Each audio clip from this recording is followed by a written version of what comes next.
Fade in. It's a cold day ending in downtown Montreal. The sidewalks are crowded with office workers and students, the employed and the employment wishing. There are others too on the street. They linger more than walk, and so, logically, they should be extra visible. Yet, in the eyes of the stressed out, society's bustling winners, this last group, impoverished and too degraded to expect a salary, discarded and loosened and loose change desiring, are, in the eyes of the healthy, the ranked successful, people who do not exist at all. But my brother sees them. He sees them with pity and multi-tiered fear. He, with his bad skin, bulging belly, dirty coat, smelly hat, is, in many ways, one of them.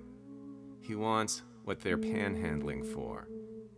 He's carrying it in a glass-heavy bag, in a plastic bag in his hand.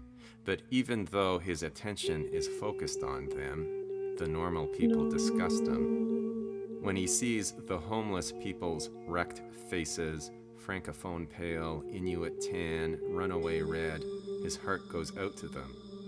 But despite this unfaked, comradely empathy, his anxious distance is primal, instinctive.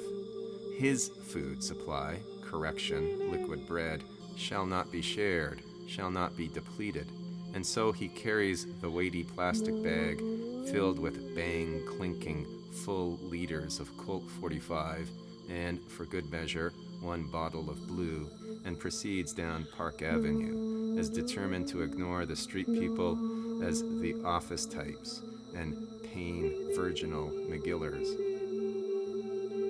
The sidewalk is so frozen, it's slushy, then freeze-dried curlicues of kick-colored ice are striated into clumsiness-causing shapes. It's hard for pedestrians to keep their footing. "Got any change?" a person's voice says. My brother turns to it. A native guy, Indian or Inuit, he can't figure out which. My brother likes the man's voice. "Got some change there, buddy? I need something to eat." My brother looks at the homeless guy. His face is oval, his skin pocked. He has good features that have been kicked around. The homeless guy looks at my brother. He has pale skin with cheeks both white, with too much inside and rawly reddened by cold. But the reddening continues. It climbs up the bridge of his nose like an ant up a tree and is on either nostril like red lights on a toy car. And he has a big burly beard. The beard so thick it looks animal, rough and wild and flecked with additional substances. My brother looks at the homeless guy and knows he's a drunk. Inside his mind guts, shame that the homeless guy, whose eyes seem fixed on the plastic bag in his hand with its 4-bottle content, knows him too.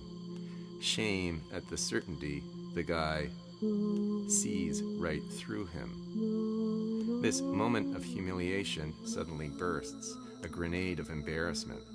"Sorry," my brother mutters. He walks on. The streets, which are bare but covered with snow, continue.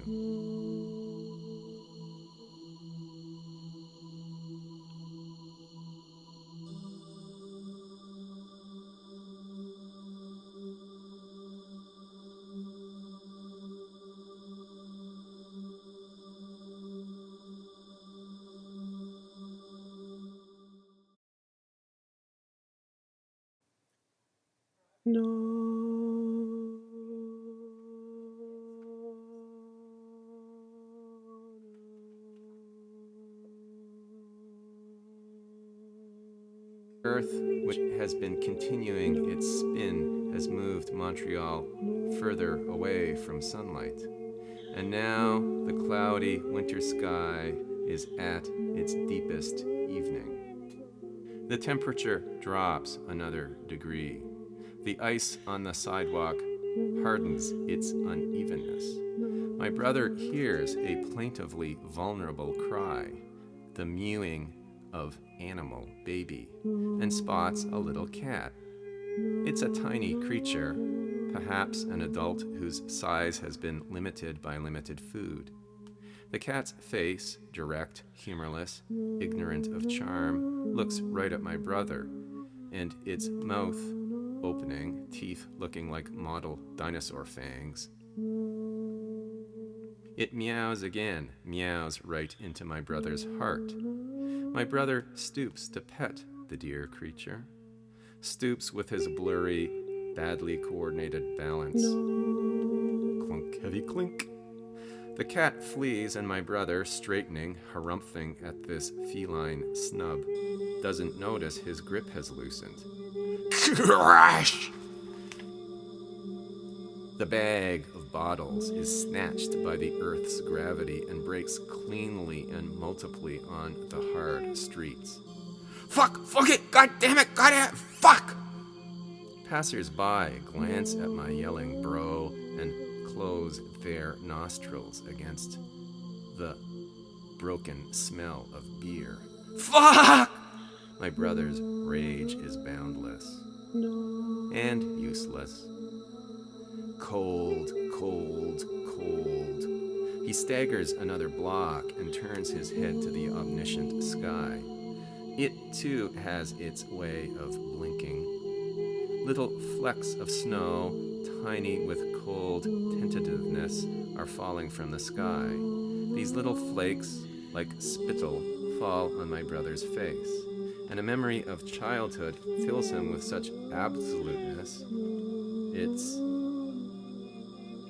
recalled, Ottawa, 1969. Walking with my mom and dad and me to a neighborhood rink. Outside sensations. The feeling in old, gone memory of living on a quieter, nobler planet. The feeling of great, pervasive quiet. The feeling, too, that the past equals the present and has the power to enter it. Inside sensations. Our rickety home, our bright kitchen, skating for hours outside, returning to heat. My brother suddenly remembers the homeless guy and feels a big regret. He feels like he just let down a friend. He backtracks, his movements a little more agile than they've been recently. Like any addict, being denied his addiction cheers him up. But the homeless guy's spot is empty now. The past is shoveled aside by the present. Friendship potential is, these are the odds, usually bombed into oblivion by reality. My brother keeps walking, his face and hands turning more and more raw, and he leaves the present once again, and he walks down side streets that are concrete portals to childhood and past.